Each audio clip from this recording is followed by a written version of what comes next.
नमस्कार, मैं हूं दीपाली राणा। आप देख रहे हैं कल का बाजार। आपके स्टॉक रिलेटेड सवाल इस शो में हम करते हैं शामिल। फिर जब निवेश की बात है, बात हो ट्रेडिंग की, आपने सवाल हम तक पहुंचा सकते हैं। व्हाट्सएप नंबर नोट कीजिए 7045220000। इसके अलावा आप अपने सवाल हमें फेसबुक ट्विटर पर भी भेज सकते हैं। ये शो लाइव भी देख सकते हैं।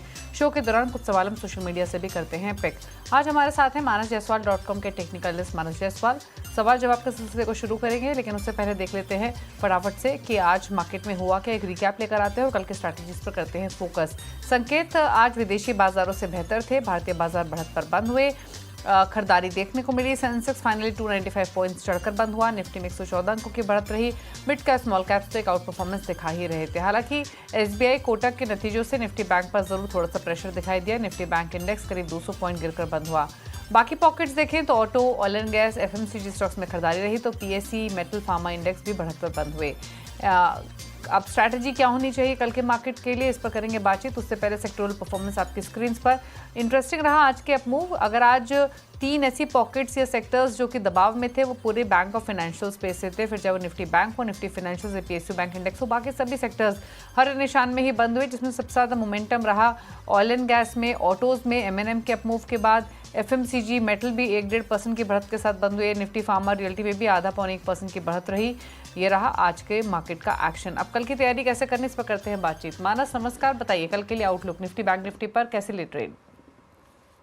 नमस्कार दीपाली जी। तो देखिए, ट्रेंड पॉजिटिव है लेकिन कंसोलिडेशन दिख रहा है। कॉशियस जरूर रहिए क्योंकि वोलेटिलिटी देखने को मिल सकती है आने वाले टाइम में। मेरा समझना है कि जब तक 24,200 के ऊपर निफ्टी ट्रेड करता रहे, आप भी लॉन्ग पोजीशन में बने रह सकते हैं। 24,200 के नीचे स्टॉप लॉस लगाइए। अगर 24,600 के ऊपर निकलेगा तो उसका मतलब होगा कि कंसोलिडेशन कंप्लीट हुआ है।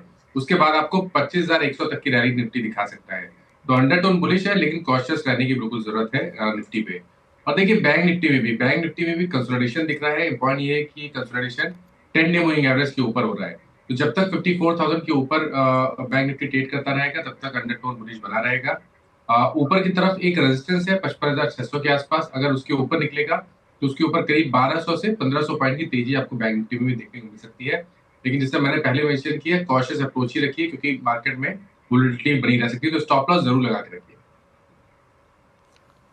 ओके, स्टॉक स्पेसिफिक अप्रोच क्या रहेगी? तो देखिए, 2 स्टॉक मेरी नजर में है। पहला तो आरती इंडस्ट्रीज, जहां पर हमने एक रैली देखी थी, उसके बाद हमने 100 डे मूविंग एवरेज के आसपास कंसोलिडेशन देखा। आज हमें एक फ्लैग पैटर्न का ब्रेकआउट देखने को मिला है। तो आरती इंडस्ट्रीज में 444 के स्टॉप लॉस से 468 के टारगेट के लिए खरीदारी की जा सकती है। और दूसरा स्टॉक पॉलीकैब है। यहाँ पर भी उसी तरह के पैटर्न्स हैं। हायर टॉप हायर बॉटम्स का ट्रेंड है। 100 डे मूविंग एवरेज के ऊपर निकला है, एक फ्लैग पैटर्न का ब्रेकआउट है। तो पॉलीकैब में 5700 के स्टॉप लॉस से खरीदारी करेंगे। और अब आपको 6,000 के टारगेट सेट करने हैं, जो कि स्टॉक का 200 डे मूविंग एवरेज है। ओके, चलिए, तो ये रही स्ट्रैटेजी कल के लिए और इंडेक्स के साथ साथ स्टॉक्स पर आपको राय मिली है। आप सवाल जवाब के सिलसिले को शुरू करते हैं। पहले व्यूअर शरद हमारे साथ मौजूद है, शरद चौहान महाराष्ट्र से। शरद, नमस्कार, बताइए क्या सवाल है आपका। नमस्कार। एक्चुअली मैंने 2023 में द्वारिकेश शुगर लिए थे 89 पे। तो एवरेज करते करते उसको 65 तक लेके आया हूँ एंड 350 शेयर थे वहां पे। सो अभी क्या किया जाए? ये तो मतलब 37 और 40 के बीच में ही अटका पड़ा है। ओके, क्या करें द्वारिकेश शुगर में 69? बोलिए बोलिए शरद जी। हाँ, ये एक्चुअली मैं रख सकता हूँ लॉन्ग टर्म के लिए, no problem. Okay, long term के लिए रख सकते हैं। द्वारिकेश शुगर अभी लॉसेस में है, 30 रुपये ऑलमोस्ट नीचे इनके भाव से। 70 रुपये की बाइंग आप मान के चले, 40 रुपये पर कर रहा है ट्रेड। क्या करें अभी? देखिए, मेरा तो समझना ये है कि कभी भी कोई उछाल मिले तो यहाँ पर निकलने की कोशिश करनी है, क्योंकि जो स्टॉक का ट्रेंड है वो पॉजिटिव तो बिल्कुल भी नहीं है। हालांकि जो गिरावट है वो थमी है। पिछले करीब 8-9 हफ्ते से अगर आप देखेंगे तो 35 रुपए के नीचे स्टॉक नहीं जा रहा है। मेरा समझना है कि अगर 45 रुपए के ऊपर जाएगा तो एक रिकवरी देखने को मिलेगी, जिसमें शायद आपको 54-55 तक की रैली देखने को मिल सकती है। लेकिन वहां पर प्रॉफिट बुक करने की राय रहेगी। और यहाँ पर एग्रेसिव होकर खरीदारी तभी करें जब स्टॉक 60 रुपए के ऊपर निकले और उसके ऊपर सस्टेन करे। ओके, चलिए, तो ये रही सलाह आपके लिए। बात करते हैं अब अगले व्यूअर से। अनुज है हमारे साथ सवाल पूछने के लिए। अनुज, नमस्कार, बताइए क्या सवाल है आपका।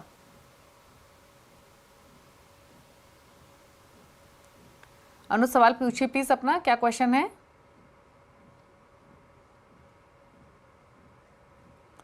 बात करते हैं अगले व्यूअर से। लोकेश है हमारे साथ सवाल पूछने के लिए। लोकेश नमस्कार, बताइए क्या सवाल है? नमस्कार मैम, मैंने जेन इरिगेशन लिया था 151 पे, लगभग 7 से 8 साल हो गए हैं उसको लिए हुए, और अभी उसमें कोई मोमेंट नहीं हो रहा है। काफ़ी सारे इश्यूज कंसर्न्स रहे हैं स्टॉक के साथ, इसीलिए इतना समय हो गया और आप हैवी लॉसेस में भी हैं। अब क्या ही करेंगे इस पोजीशन में? पूछते हैं मानस, क्या सजेशन? जेन इरिगेशन 151 की बाइंग है, क्वांटिटी कम है, अच्छी बात यह है 52 रुपीज़ पर ट्रेड कर रहा है। मैं इसके पहले चार्ट निकाल लेता हूँ क्योंकि मेरे को इसके चार्ट नहीं दिख रहे हैं।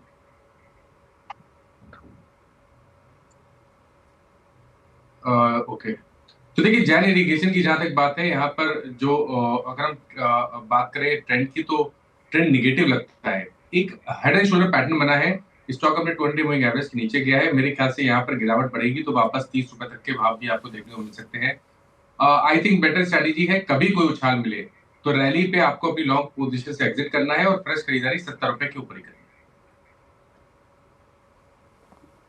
ओके, बात करते हैं अगले व्यूअर से। सिद्धार्थ है दिल्ली से। सिद्धार्थ नमस्कार, बताइए क्या सवाल है आपका? 1000 क्वांटिटी 168 में गुजरात अंबुजा स्टॉक। ओके, गुजरात अंबुजा 168 की बाइंग है, 1000 स्टॉक्स हैं, क्या होराइजन है? होराइजन लॉन्ग टर्म है, मैं ऑलरेडी 7-8 महीने होल्ड कर चुका हूँ। ओके, लॉन्ग टर्म व्यू है, क्या करना चाहिए इस पोजीशन में? क्या सलाह रहेगी आपकी मानस? गुजरात अंबुजा एक्सपोर्ट देखिए करीब 8-10 हफ्ते पहले स्टॉक ने 200 वीक मूविंग एवरेज पे सपोर्ट लिया था, उसके बाद रैली देखने को मिली, लेकिन स्टॉक वापस 200 मूविंग एवरेज के नीचे फिसला है। बट फिर भी अगर आपके पास समय है तो आप स्टॉक को होल्ड कर सकते हैं। 480 रुपए का स्टॉप लॉस लगाना है, लॉन्ग टर्म का व्यू रखना है। अगर स्टॉक 600 के ऊपर निकलेगा तो वो एक क्लियर कट रिवर्सल का साइन दिखाएगा, उसके बाद आपको 700 रुपए तक की रैली देखने को मिल सकती है। अभी के लिए 480 के स्टॉप लॉस से स्टॉक में बने रही है। ओके, संजय से बात करते हैं। संजय मिश्रा दिल्ली से हमारे साथ कनेक्टेड हैं, बताइए। नमस्ते ma'am. Ma'am lemon tree hotel है 51 शेयर 149.75 पे, और साउथ इंडियन बैंक का 501 शेयर है 27.70 पे, और एक है आरबीएनएल का 50 शेयर 467 पे। 467 पर आरबीएनएल। ओके, जी। और तो आपका इसको लॉन्ग टर्म व्यू रखना है इन है सभी कोई? शेयर्स में? हाँ मैम, 6 महीना साल भर या थोड़ा ज़्यादा भी रख सकते हैं। इसमें से काफ़ी डाउन में आ गया है तो कौन सा रखूँ, इसमें ऐड और करूँ या निकल जाऊँ? पूछ लेते हैं क्या सजेशन रहेगा, क्या सलाह रहेगी इनके लिए। आरबीएनएल एक एक करके बताइए मानस। पहले लेमन ट्री होटल 149.75 की बाइंग है। देखिए लेमन ट्री होटल की जहां तक बात है, यहाँ पर जो कंसोलिडेशन है वो 200 मूविंग एवरेज के ऊपर हो रहा है, इसलिए मेरी राय में यहाँ पर बने रह सकते हैं। स्टॉप लॉस आपको 124 के नीचे लगाना है। 150 के ऊपर निकलेगा तो 165 तक की रैली स्टॉक दिखा सकता है। दूसरा स्टॉक आरबीएनएल की इन्होंने बात की। देखिए आरबीएनएल में भी यहाँ पर कंसोलिडेशन दिख रहा है, लेकिन ध्यान रखें ये स्टॉक अपने 20 वीक मूविंग एवरेज के नीचे कंसोलिडेशन दिखा रहा है। अब देखिए पॉइंट ये है कि अगर ये 400 रुपए के ऊपर निकलेगा तभी स्ट्रेंथ देखने को मिलेगी, तो आपको नजर रखनी है, बने रह सकते हैं, लेकिन स्टॉप लॉस लगाना जरूरी है। 310 रुपए के स्टॉप लॉस लगा लीजिए, पोजीशन में बने रहिए। अगर 400 रुपए के ऊपर निकलेगा तो 500 तक की रैली स्टॉक दिखा सकता है। तीसरा स्टॉक इन्होंने साउथ इंडियन बैंक की बात की। देखिए साउथ इंडियन बैंक में जो शॉर्ट टर्म ट्रेंड है वो बुलिश लगता है। मेरे ख्याल से लॉन्ग टर्म का व्यू लेना थोड़ा मुश्किल है, लेकिन शॉर्ट टर्म के हिसाब से 23 रुपए 50 पैसे के स्टॉप लॉस से बने रहिए स्टॉक में। अगर 27 रुपए के ऊपर निकलेगा तो 31 से 33 रुपए तक की रैली स्टॉक दिखा देगा। ओके, साथ ही आरबीएनएल 462 की इन्होंने बाइंग बताई। 467 जी मैंने आरबीएनएल का भी व्यू दिया। ओके, आरबीएनएल में मेरी राय रहेगी कि 310 के स्टॉप लॉस से बने रहिए, 400 रुपए के ऊपर ही बुलिश होगा। ठीक है, क्या सजेशन? इनफैक्ट संजय जी तीनों स्टॉक्स पर आपको राय दी गई है और स्टॉप लॉस आपको रेकमेंड किए गए हैं, अकॉर्डिंगली आप स्ट्रैटेजी अपनी बनाए रखिए। अनुज से बात करते हैं, अगले व्यूअर हैं हमारे साथ नवी मुंबई से। अनुज नमस्कार, बताइए क्या सवाल है? मैडम मेरे पास 580 शेयर है कोचिन शिपयार्ड के एट एवरेज प्राइस 600। तो मेरा लॉन्ग टर्म का व्यू है इस पे, क्योंकि मैंने ऑल टाइम हाई पे एग्जिट करना मिस कर दिया था, तो अभी इसके लेवल्स कहाँ तक हमें दिख रहे हैं? कोचिन शिपयार्ड, वैसे आपका होराइजन क्या है इस स्टॉक में? 1 ईयर मीन्स मैंने ऑलरेडी Okay. 2 ईयर से होल्ड मानस- रखा है इसे। तो आपने कुछ पोजीशन निकाली थोड़ी ना, शुरू से इतना ही होल्ड कर रहे हैं ना आप? यस। ओके, क्या करना चाहिए मानस इनको? एग्जिस्टिंग पोजीशन में अच्छे प्रॉफिट्स में है, 1200 के आसपास शॉर्ट टर्म बॉटम बनाया है जहां पर 100 वीक मूविंग एवरेज आता है। अभी कुछ दिन पहले स्टॉक ने अपने 200 डे मूविंग एवरेज को ब्रेक किया, 20 वीक मूविंग एवरेज के ऊपर निकला। आई थिंक यहाँ पर चांस लेना चाहिए, बने रहिए। 1200 रुपए का स्टॉप लॉस लगा लीजिए। 1800 पे एक रेजिस्टेंस है, अगर 1800 रुपए के ऊपर निकलेगा तो 2200 2400 तक की रैली स्टॉक दिखा सकता है। ओके। बात करते हैं अगले व्यूअर से, अनीश हैं उदयपुर से। अनीश नमस्कार, बताइए सवाल। नमस्कार, मैं कोलकाता से बात कर रहा हूँ। मैं बंधन बैंक के Okay. बारे में जानकारी लेना चाहता हूँ और एक न्यू स्टॉक लेना चाहता हूँ SIP के जरिए। तो कौन स्टॉक सजेशन करें मानस सर, वो हमको थोड़ा एडवाइस देने से अच्छा रहेगा। ठीक है मानस, क्या सजेशन रहेगा इनके लिए? नुकसान है 70-73 रुपए के आसपास का पर स्टॉक रख सकते हैं, हालांकि अगर वैल्यू दिख रही हो तो बताएं सजेशन। तो देखिए बंधन बैंक में मेरे ख्याल से चांस लेना चाहिए क्योंकि करेक्शन बड़ा था। स्टॉक लगातार गिर रहा था करीब 400 रुपए से, लेकिन अब स्टॉक में हाई टॉप हायर बॉटम बन रहे हैं और 20 डे मूविंग एवरेज के ऊपर स्टॉक निकला है। आई थिंक चांस ले लीजिए। 140 रुपए का आपको स्टॉप लॉस लगाना है। अभी बड़े टारगेट सेट नहीं करने हैं, लेकिन जिस तरह का सेटअप बन रहा है ऐसा हो सकता है कि 190 रुपए के ऊपर निकले तो आपको 240 या 250 तक की रैली स्टॉक दिखा दे। बट अभी के लिए बने रहने की राय रहेगी। 140 रुपए का आपको एक स्टिक स्टॉप लॉस लगेगा।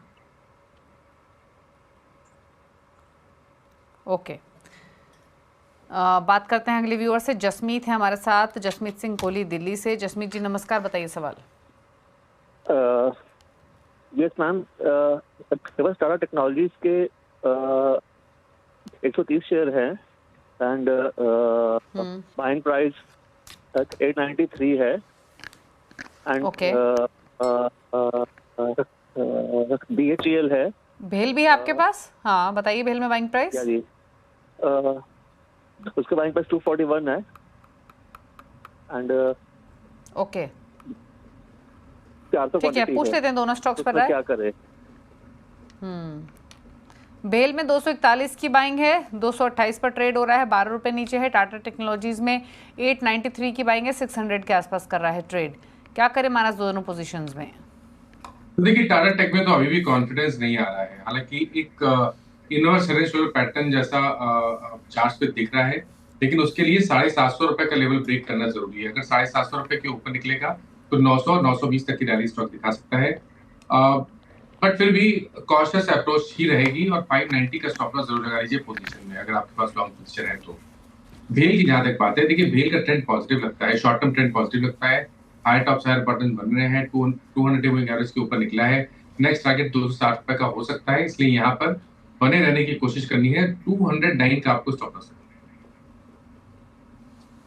ठीक है, बात करते हैं अब अगले व्यूअर से और हमारे साथ सवाल पूछने के लिए ब्रजेश शर्मा हैं जयपुर से। ब्रजेश नमस्कार, बताइए क्या सवाल है आपका?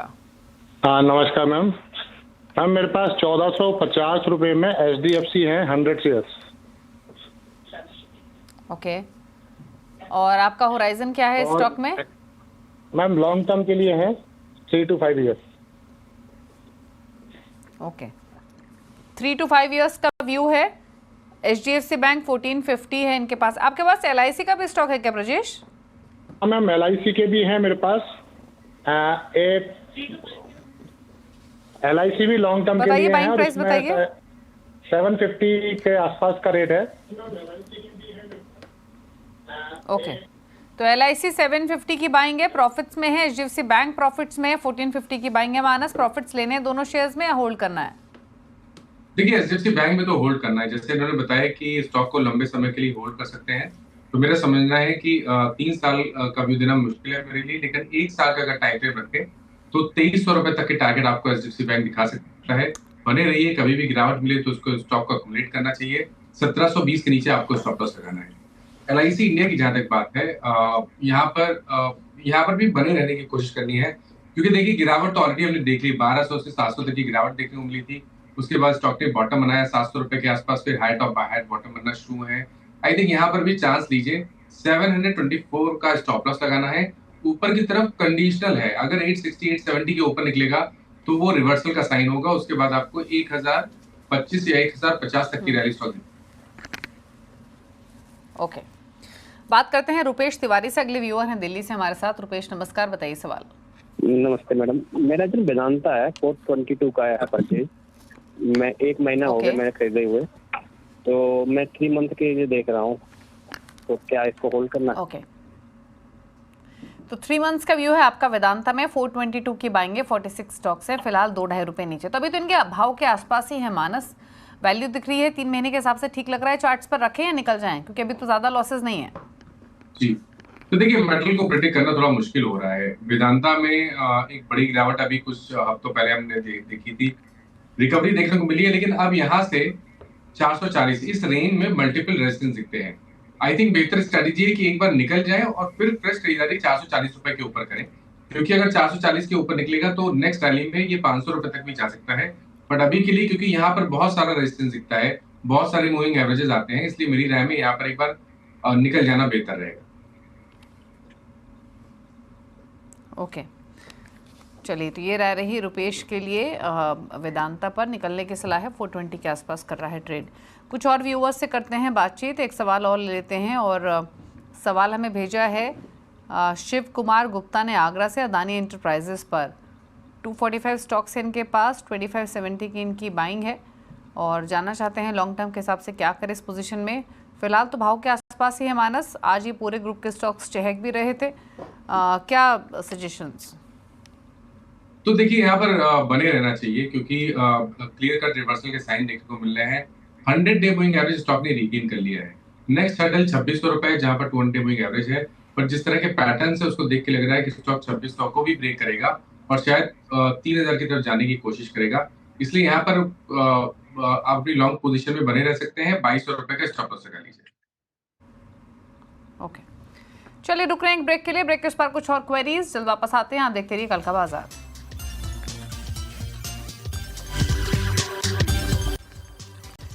आप देख रहे हैं कल का बाजार। लेते हैं कुछ और सवाल, पिक करते हैं क्वेश्चंस सोशल मीडिया से, और सबसे पहले ट्विटर की तरफ रुख कर लेते हैं। एक सवाल हमें सरोज भेज रहे हैं 2 स्टॉक्स पर। इनफैक्ट वेस्ट कोस्ट पेपर पर इनका सवाल है। 50 शेयर्स हैं, 609 की इनकी बाइंग है, यानी 609 पर खरीदा है West Coast Paper. Medium to long term view व्यू है, क्या सजेशन रहेगा मानस? मैं जरा इसके स्टॉक के चार्ट्स निकाल लेता हूँ। चार्ट्स मेरे को नहीं दिख रहे।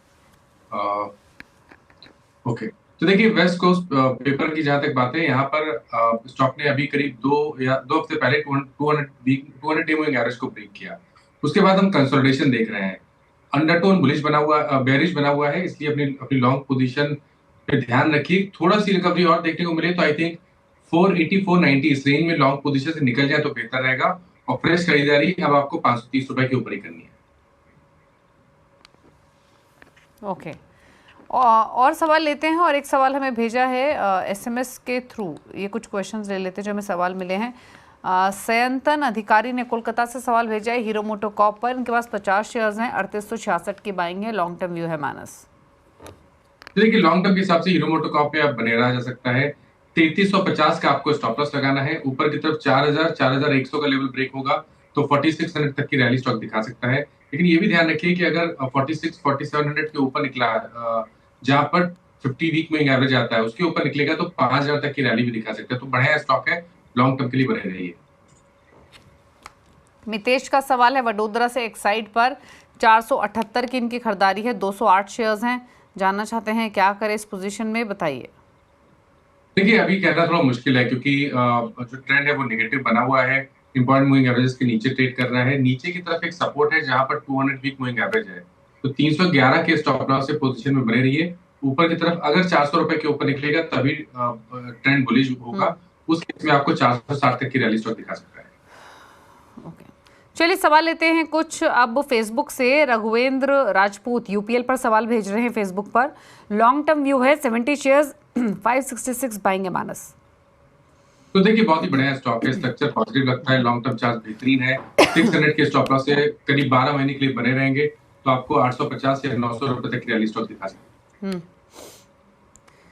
शिल्पा ओझा ने सवाल भेजा है, 2 स्टॉक्स इनके पास, टाटा कम्युनिकेशन 1570 की बाएंगे और भारतीय एयरटेल 1429 की बाएंगे। मानस तो देखिए, टाटा कम्युनिकेशन की जहां तक बात है, यहाँ पर अभी जो मीडियम या लॉन्ग टर्म व्यू है वो देना मुश्किल है, लेकिन शॉर्ट टर्म के हिसाब से स्टॉक ठीक लग रहा है। 1475 पे एक सपोर्ट दिखता है, इसलिए वहीं पर आपको स्टॉप लॉस लगाना है। और देखिए, मीडियम टू लॉन्ग टर्म के लिए 1700 रुपए के ऊपर बुलिश होगा। अगर 1700 का लेवल ब्रेक होगा तो 1850 या 1950 तक की रैली स्टॉक दिखा सकता है। भारतीय एयरटेल में तो कोई प्रॉब्लम लग नहीं रही है, चार्ट्स बेहतरीन लगते हैं, लॉन्ग टर्म चार्ट्स अच्छे लगते हैं। 1700 के स्टॉप लॉस से बने रहिए। आई थिंक नेक्स्ट टारगेट 2100 या 2150 का हो सकता है, जो कि 6 से 8 महीने में स्टॉक टेस्ट कर सकता है। ओके, एक सवाल अनिकेत भेज रहे हैं, अनिकेत सिंह रजावत फेसबुक पर। टाटा पावर पर इनका सवाल है, इन्होंने लेवल्स तो मेंशन नहीं किए हैं, पर टाटा पावर पर एक टेक चेक लेना चाहते हैं। बताइए टाटा पावर पर आपके कमेंट्स। तो देखिए, टाटा पावर अपने 200 मूविंग एवरेज के आसपास कंसोलिडेशन दिखा रहा है। देखिए, बुलिश होगा 405 रुपए के ऊपर, तो अगर आपको फ्रेश लॉन्ग बनाना है तो 405 के ऊपर खरीदारी करिएगा। फिर आप 440 या 445 के टारगेट सेट कर सकते हैं, और उस केस में आपको 380 रुपए के नीचे स्टॉप लॉस लगाना है। अगर आपके पास ऑलरेडी पोजीशन है तो आप बने रह सकते हैं, 364 के स्टॉप लॉस के साथ। ओके, कन्हैया सिंह सवाल भेज रहे हैं, नवीन फ्लोरिन पर 3780 की इनकी बाएंगे, 55 शेयर्स हैं, लॉन्ग टर्म व्यू है, होल्ड करें एग्जिट? बिल्कुल बने रहिए। यहाँ पर तो सबसे पहले काम करना, आपको स्टॉप लॉस को रिवाइज करके 4200 पे लगा लेना है। लॉन्ग टर्म चार्ट अच्छे लगते हैं। पहला टारगेट 4900 का है, लेकिन अगर 4900 के ऊपर निकलेगा तो आई थिंक 5300 या 5400 तक की रैली भी स्टॉक दिखा सकता है। जय कृष्ण बंसल एक सवाल भेज रहे हैं फेसबुक पर, इंडियन होटल पर। अगेन लेवल्स मेंशन नहीं किए, बट स्टॉक पर राय चाहते हैं। बताएं मानस। तो देखिए, यहाँ पर कंसोलिडेशन दिख रहा है, लेकिन अगर long term to medium term की बात करें तो कहीं पर कोई रिवर्सल के साइन नहीं है।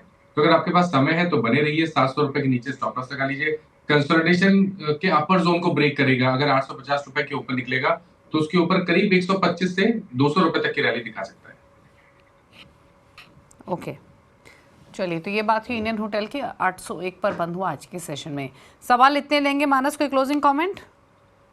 तो देखिए, जिन स्टॉक्स के बारे में बात हुई, किसी भी स्टॉक में मेरा पर्सनल पोजीशन नहीं है, बट इनमें से कुछ स्टॉक ऐसे हैं जो हम लोग रिकमेंड करते रहते हैं अपने क्लाइंट्स को, तो उनके पास पोजीशन हो सकती है। ओके, चलिए, शुक्रिया मानस आपका शो में आने के लिए और सभी क्वेरीज को आंसर करने के लिए। इसी के साथ कल का बाजार में तो इतना ही। ब्रेक के उस पार भी खबरें जारी है CNBC आवाज़ पर। नमस्कार।